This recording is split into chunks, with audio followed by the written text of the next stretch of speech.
The aftermath of Benfica and Real Madrid with that 1-0 win away from home in Lisbon, thanks to the goal from Vinicius Jr. But obviously the biggest talking point around that game will be the incident of Vinny Jr. saying that he was racially abused, play eventually continuing, but there being a long interruption to that game as it was tried to be understood who had said what and what had happened and how play could then resume. Micah, this is a difficult one because we don't know what got said. But everybody saw Vinny Jr.'s instant reaction when Prestianni pulled his shirt up over his mouth and said something. Whatever he said, it didn't seem it was pleasant. Whatever, Prestianni's a coward. He's an absolute coward because no one will ever know, only him and Vinicius Jr. And for him to pull his shirt over his mouth, and then now we're having to have this conversation about did it happen, didn't it happen?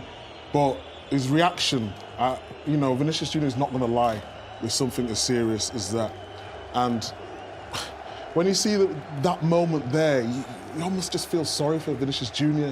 And then reaction from the crowd, they're giving him some. They might not know the situation, but everyone's on social media now. Not everyone's got a phone. People know what's going on. And for him to get that abuse after he was the one who allegedly got abused, I just don't think it's right. And Prestianni, I think Mourinho maybe could have took him off and calm down the situation a little bit. As soon as we can, we are going to take you down the tunnel and speak to Guillem Balagué, who's watching the players come off the pitch. Can we go to him now?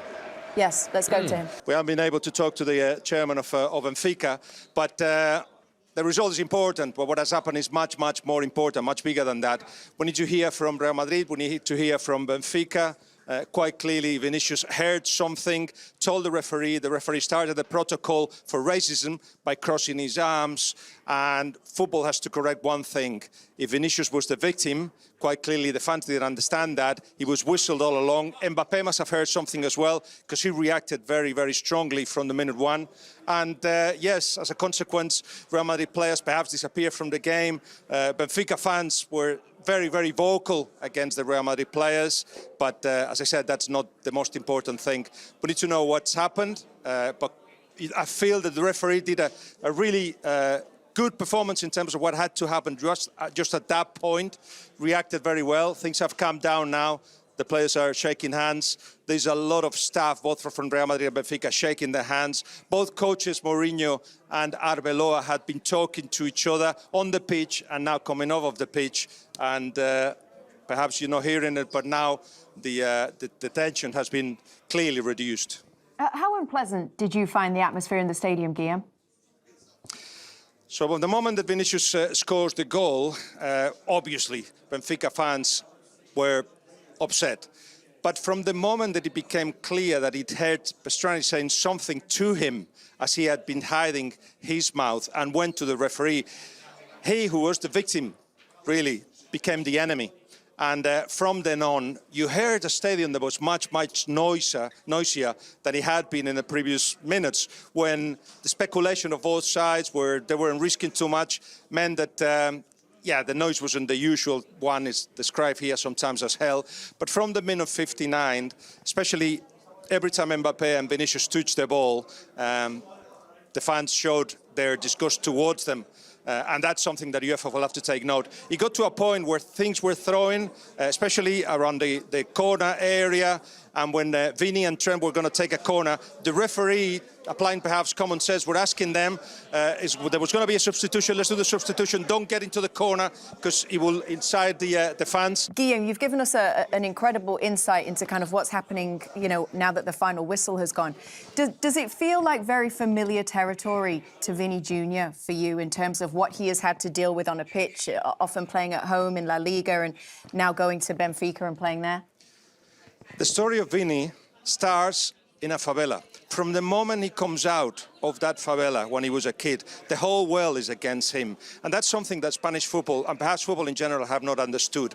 He looks at the world as a hostile place. So, of course, now that he feels that he's got a platform where he can be heard, he's going to fight against that.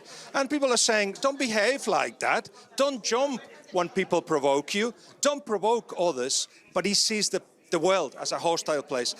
In here now, I think he feels everybody's listening. He's been very emotional in the past when he's been insulted. Now he just goes at those that he feels are going against him. And quite clearly, Prestianni has done something really, really wrong that I feel Mbappé has heard as well. So at the moment, we'll need to have more information about it, but yeah, it's a place where Vinicius has got the right to protest. He is the victim, and I don't think football, fans in general, too tribal, don't fully get it. Again, we're going to leave you to try and figure out what you can. Maybe you can get to speak to somebody over there. We'll see if you can. Thank you so much. We appreciate you. Thierry, I'd love to get your opinion on this. I can relate to what Vinicius Jr. is going through. That happened to me so many times on the field. I talked about it so many times after games. I've been also accused of looking for excuses after game when that happened to me. So at times you feel lonely because it's going to be your word against his word. And so because we don't know what Prestianni has said, because he was very courageous because he put his shirt over his mouth to make sure that we're not going to see what he said. So clearly already you look suspicious because you didn't want people to see or read what you said. Then the reaction of Vinicius is telling me that something not right happened. So we're going to have to wait to see what's been said because we still don't know. Vinicius can tell us his side, and Prestianni, I'm sure, will not tell us what he actually said, because I saw at one point it was Kylian Mbappé that confronted him, and he said to Kylian, I didn't say anything. Well, you must have said something, at the very least. So where I go back to sometimes it's lonely, and you feel like you don't know what to do anymore, because I've been in that situation. Vinicius has been in that situation. So many players have been in that situation. Sorry, we're in 2026, and still after a game like that, where we're supposed to talk about his brilliant goal, and the only answer that he had is that goal they won by 1-0, and I heard him saying a la Madrid at the very end. But technically, you shouldn't be having to deal with the ref telling you don't go to the corner flag because that will incite the crowd. It's a corner. I cannot take my corner. Like, I can't go there also to take a corner just because people are thinking whatever they're thinking. As Micah said, obviously they didn't have the info of what happened. But then suddenly he becomes the victim. He can't go and take a corner. What do you mean he can't go and take a corner? Why can he not stay there and play a short corner? Anyway, I can relate. And I can assure you, when that happens, you don't know what to do anymore. So he tried to walk out one time in Spain, if I remember well, away. Then another time, he tried to kick someone back because he had enough. Now he went to see the referee to tell him what happened. I've been there. The referee also told me I can't do anything about it. As you can see, they couldn't do anything about it. They go and see people to try to see what they can do about it. Because they don't know what happened, what's been said, they cannot take action. But let's see how big of a man Prestianni is. Tell us what you said. You must have said something, because you can't go and say to Mbappé after, I didn't say anything. What do you mean didn't say anything? So you cover your nose for what? You have a cold? He's a coward, man. In case you weren't watching this game, you were watching one of the other games that we had going on live. Let's show you kind of how this all unfolded. It all was initiated and started here in this moment. This is Vinicius Jr. celebrating his goal that made it 1-0 for Real Madrid. And this is where we went from here. So this is the moment where we're seeing Prestianni pull his shirt up over his mouth, say something. You'll see. That's the first reaction now. Immediately react, yeah. That's the sign that initiates the racism protocol that Guillem was telling us about. And from that sign, what do you do? It's nice to do the sign. Okay, I can do the sign also. And then... Yeah, it'd be interesting to talk to Christina Uncle, wouldn't it, and find out what do they actually do. I like it. It's a nice sign. But what comes from that? Christina Uncle is actually with us. Let's bring her in 1 second. She's our FIFA rules expert. Christina, what is the protocol? Once the sign is made, what is then supposed to happen?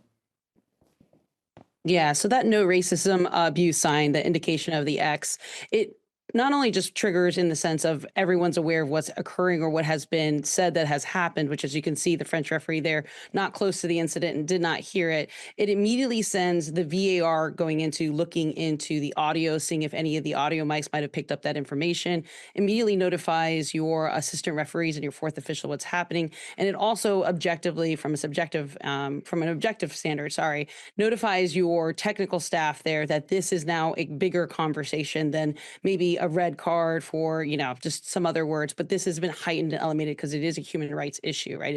It's not needed in this game.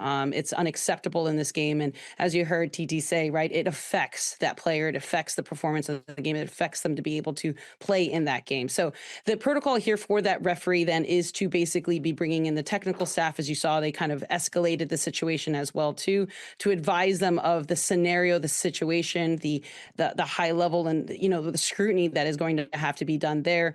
Usually internally within that stadium, they're usually making an announcement as to those points as to what the situation is so that the fans understand the sensitivity of what's happening, and that is just being timed out for no particular reason, but the sensitive nature of that. But like I said, for the most part, from us as an official standpoint, when you see that sign, everyone jumps into a higher level of action of what they're looking for and what they're trying to get to be able to put that allegation, because that allegation is naturally a very high allegation to raise, and it's not taken lightly by the referees. It's obviously not something within the laws of the game in the sense of the playing of the game, but it's something that we do not take lightly as well. So there's a kind of a further internal investigation that's trying to happen then and there to find the evidence at that moment. And as we saw there was unfortunately nothing that was able to be done from it because the referee didn't hear anything. Audio didn't pick up on any of the information, but it also signals to the competition and the match observer for that time to be able to start making that incident report and start to capturing any evidence, any kind of comments and statements, right? Particularly going to Vinicius Jr. and trying to get out from him what was said. So it's more than just a sign. It literally enacts basically an investigation at that time of what's occurring. But as we see the referee there, if you don't have anything to act on it, then yes, you do have to begin the game again. So sorry, Christina. So you have zero power technically. You can't even if he wanted to by a feeling that he had or whatever, he can't do anything. You can always, as a referee, always have the decision whether or not to determine to abandon the match or to continue with the match, right? And so you're taking into assertion whether or not is it a safe enough environment to be able to begin it. But I think back to your point, TT, unless you have heard that, you can't necessarily fully abandon the match based upon what one person said versus what another person said if there's not enough evidence that the referee himself or herself has heard. Can I just ask one more question? Sorry. So if nothing was heard at the time, what would happen now in an investigation? Because it's already been found that there is no audio, there is no evidence. So do we just move on from this? Is that all that happens? So from the referee's perspective, it's the immediate audio that they can have access to, right? Not saying that if there's a further investigation by the competition, by the Champions League themselves, they can do further investigations and maybe there's something that wasn't for some reason able to be picked up in the immediate mics that the VARs have. But now it escalates and now it becomes a Champions League. It becomes UEFA's investigation to determine. And that's the next steps that go on whether or not there is something there that they can hold him against. But it now comes outside of the referee's purview and now jumps into the league. Okay, understood. All right, thank you. So good to see you. We appreciate you. Thank you for the explanation. Thank you. Hi, Christina. All right, guys, we're going to go to a very short, disappointing. Is that essentially what that means from you? Yeah, I actually don't know anymore, really, because the guy ended up being the victim at the end. Not being able to take a corner, don't go there, don't do this, don't do that. They're booing him. There's no way that if people understood what was happening on the field, if they've been told, they still were booing him. We saw at one point someone throwing a bottle on him, and you saw some guys in the stand that you're going to see here, like realizing that he received the bottle, clapping. I don't know if we're going to have the right angle. I saw it before. Some people are going. He's going to clap. Well done on the side. He was about to clap. Really? Regardless of whatever happened, you don't want to see anyone throwing a bottle at anyone anyway. I just, I told you I can relate because you feel lonely. This is why I like the reaction of the Real Madrid players, as you would expect that. When you see a teammate in this type of situation, you're going to believe him straight away, obviously. I like the reaction. And the game was finished, and at the end of the day, yes, Vinicius scored, but once again, it's not something you want to see. Like I said to you, I'm going to repeat myself, I've been in that situation. It's horrible. Mm. Yeah, and not being able to prove it. That's what, when you can't even, like, he's going to say no, obviously, whatever, regardless of what it is. He already said to Mbappé, I didn't say anything. What do you mean you didn't say anything? Why did you cover your nose? You didn't say anything? That's weird. Anyway. Yeah, it's hard to know how to move it forward, isn't it? The tension continued coming through the tunnel, as you can imagine. I don't know if you had a chance to cross paths with Vinny, how he feels. Oh, I think Vinny's, he's had incidents like this before. He's been subjected to this numerous times throughout his career. So, not that he's used to it, but he's experienced this before. I think it's an emotional game. He's gone through something very disappointing tonight, disgraceful to the sport. But he's handled it right. Like I say, we go back home with the win, and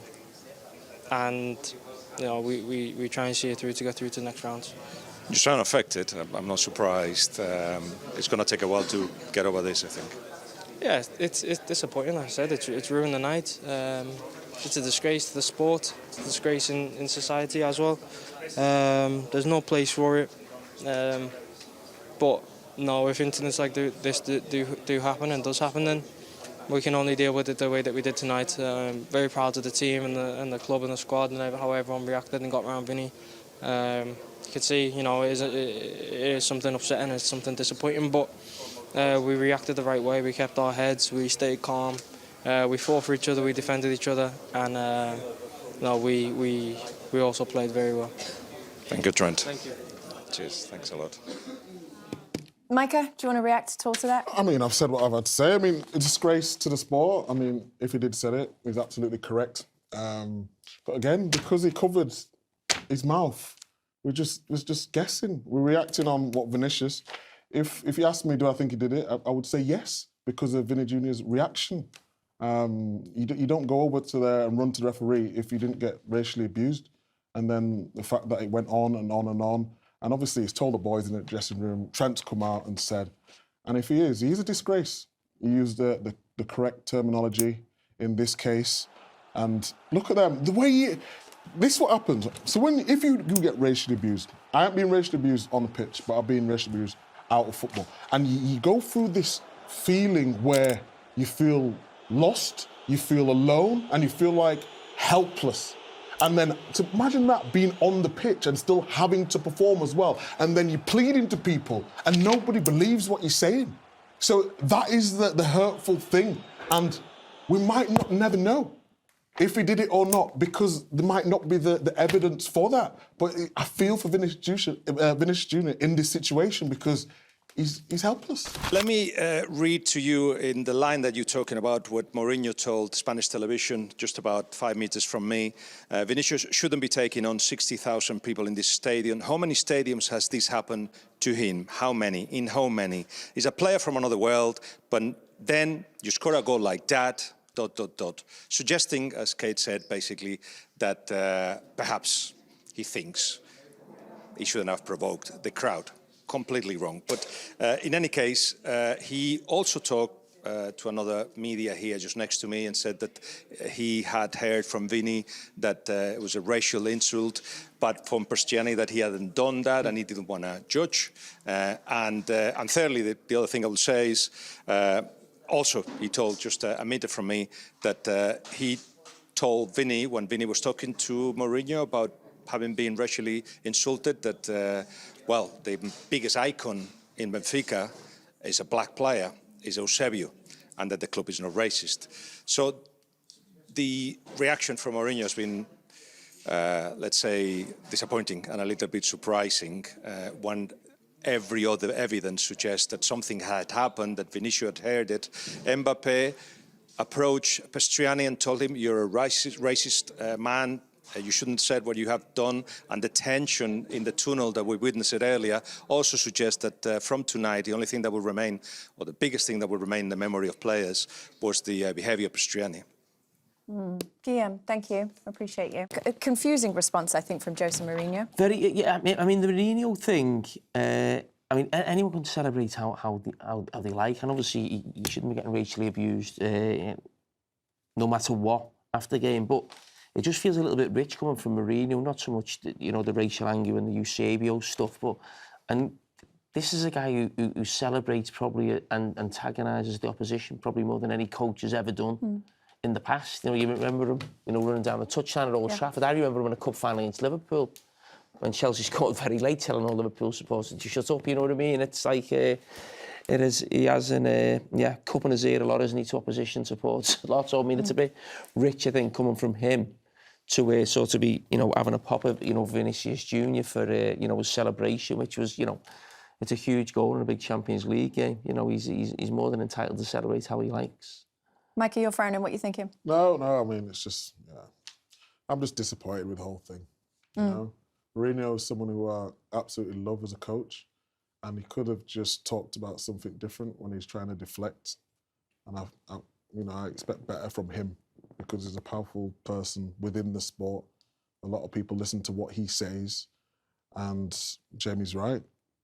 Hypocrisy from him, basically talking about Vinny Jr. when he celebrates exactly how he wants, and I just feel a little bit let down. Jose Mourinho says that if you score a goal like that, you have to respect the stadium you are in and celebrate with more respect. What's that got to do with anything? Basically what he's saying, so you can't celebrate a goal, he's provoking the crowd, is essentially what he says. That's how I would interpret it. Is that how you interpret it? I don't care.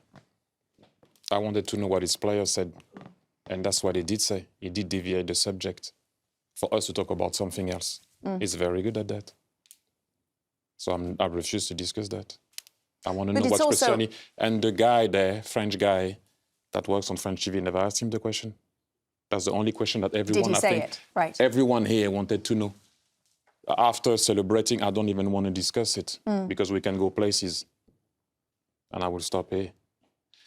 But I want to know what Prestianni said. Prestianni, what did you say? This is all we want to know. So Mourinho, as a coach, did deflect the discussion. Look at what, as soon as we came back, we started to talk about what? The celebration and what, who cares? I want to know what Prestianni said. That's when the game stopped. Yes. The game didn't stop because of the celebration. The game stopped because of what Prestianni apparently said. Because we're gonna stay in that. But what he did what coaches do at the end of games. They make sure that we don't talk about what we're supposed to talk about. The only time the game stopped and the spectacle stopped is because of what apparently Prestianni said. So I don't want to discuss any celebration. Yeah, and it also reinforces an unfair narrative whereby Vinny then becomes blamed for what happened to him. But Fabrizio Romano is also... Who? Fabrizio Romano. He was in the sofa, does he know this guy? No. I'm about to say he's also Romano, reporting... what is his name? Romano? Have I said the wrong name? No, I'm just... How does he know? I'm just saying what he's reporting was said in another interview by Jose Mourinho, in a separate interview. He says that Mourinho says this: I told Vinny Jr. the celebration had to be different.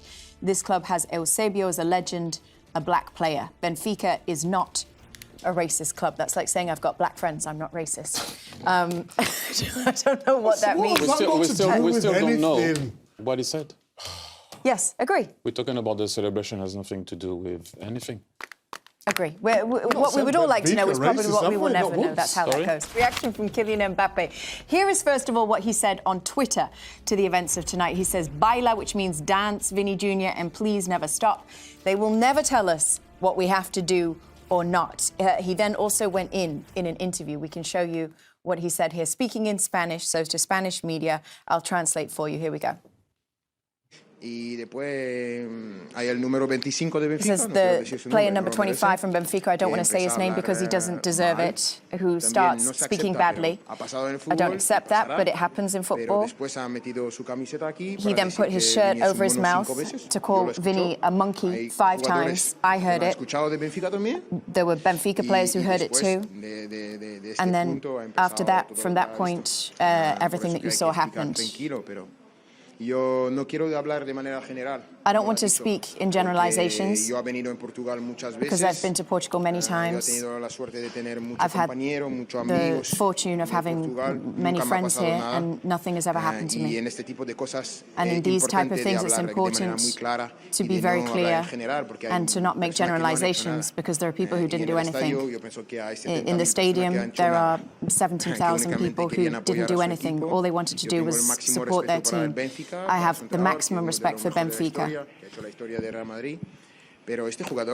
But this player, Este jugador para mí no merece jugar this más la player, Champions. for me, does not deserve Es to be playing in the Champions League. Una cosa maravillosa de jugar It's la an incredible Champions, thing la mejor to play in the competición. Yo Champions pienso League, que the best toda la competition. gente que está aquí, tú eres Everybody who's periodista, here, all the te ilusiona journalists, mucho la Champions, ¿no? you're excited by Claro, the me ilusiona Champions como League, of jugador, course. ilusiona a la gente, I'm ilusiona excited a by los it as a niños, player. y tenemos que dar el mejor Young ejemplo people are excited by it. We have a to, los jóvenes, as players, porque give si the best dejamos example pasar to este youth. tipo de cosas, yo pienso que Because todos los valores when we del see things like fútbol this happen, all no the valen value para of nada, football todo doesn't mean lo que anything. creemos no vale Or para everything nada, that we believe in doesn't mean y anything. hay que hacer algo. And we have to do something.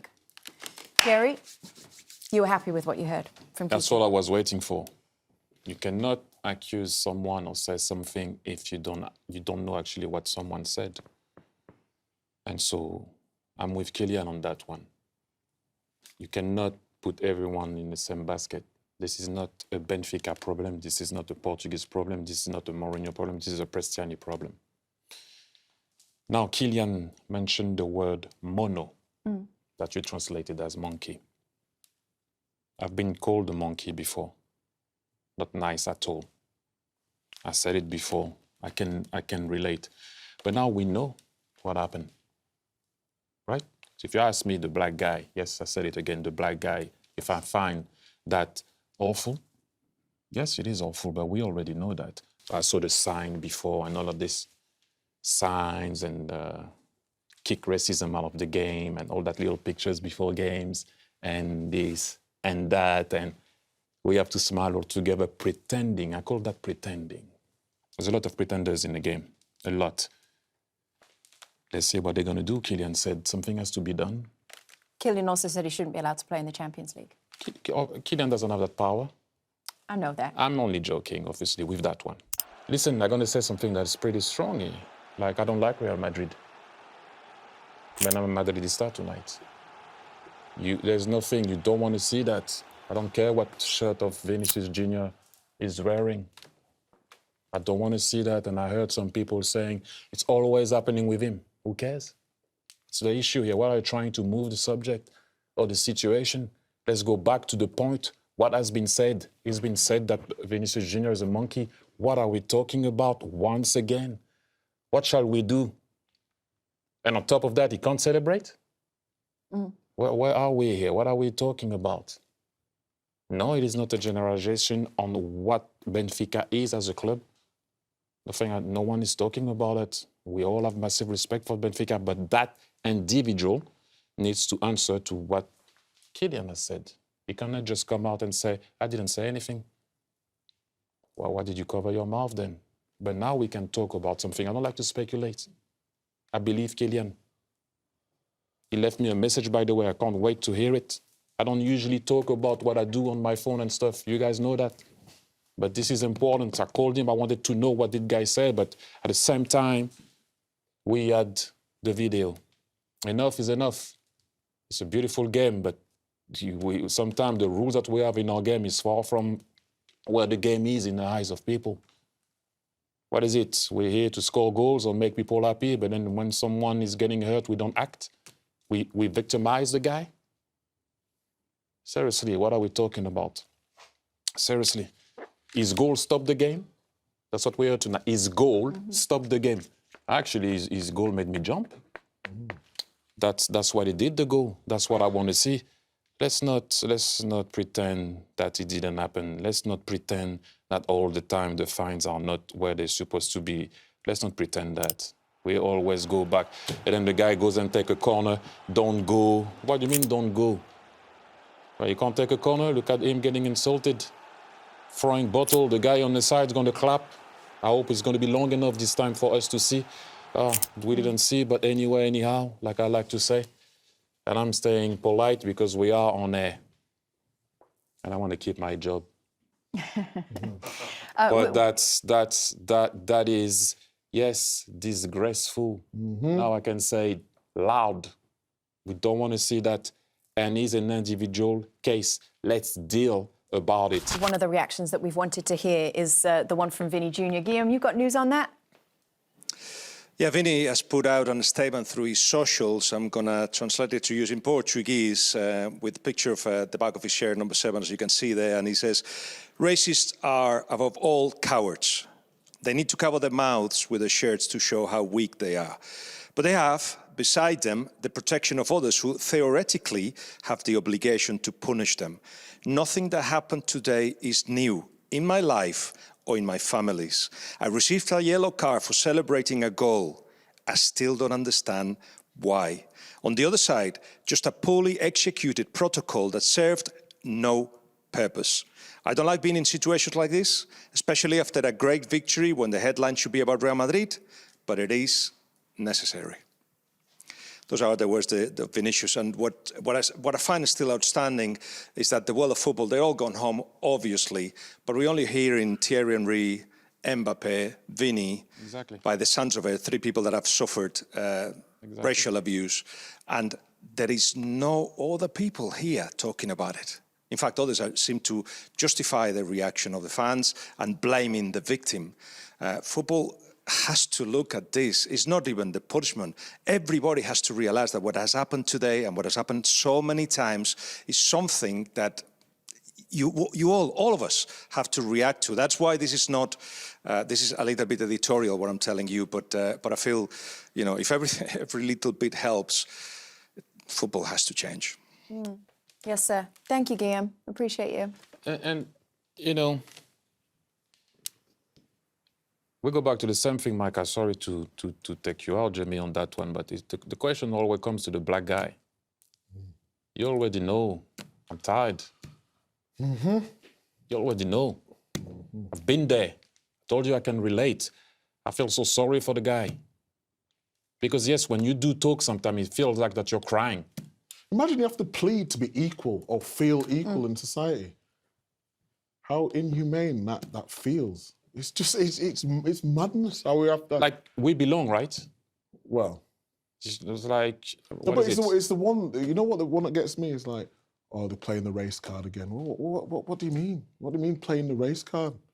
It's so difficult to talk about and articulate the words and how you feel to someone who at times don't believe or feel what you feel at the time. And Thierry's right, it's nice when you feel like you've got allies who are happy to talk about it because it feels like a broken record over and over again. I know there's certain people who don't even want to talk about it for fearing that, again, they're using the race card or they're talking about that again or they're bringing race into it. It's not about that. It's about a situation that's arose tonight that needs dealing with in the proper way. And Thierry's right, we don't have the answers. We don't, and we're not powerful enough to make the right conclusions on what that may be. And that's a difficult part. So you come on, you're laughing and joking, it's big meets and we're having fun or whatnot, you be a footballer, and yeah, he's entertaining, but can you help a man when he's down or when he feels down or he's Vinny Jr. tonight going through that? Can you lift him up when it feels like he's got no one there with him? And that's why Kylian come out so strong and all his teammates. And the whole thing about this, he's been guilty of celebrating. Just put that into context of what that means. He's dancing, he's Brazilian, he's having fun, he's expressing himself in ways where he enjoys football. And he gets a yellow card for that, and then he goes and gets racially abused. And that's the sad thing about the whole thing today. It's just, it's sad to talk about. Thierry, you know how you said, like, the signs and everything, the racism out and all of that is nice. But what you're saying is what you don't want to see is empty kind of sentiments without seeing real action come behind that, right? I know this is a difficult question, but is there a punishment that would feel fitting to the crime? Like, do you have a sense of what that should be that would make you feel that was justified? I don't know. I'm not in those discussions. I don't sit with those people in power. I'm just saying that when you pretend to do something and just for the sake of being seen to do it, what after? This is why I asked Christina, what happens after that? The sign.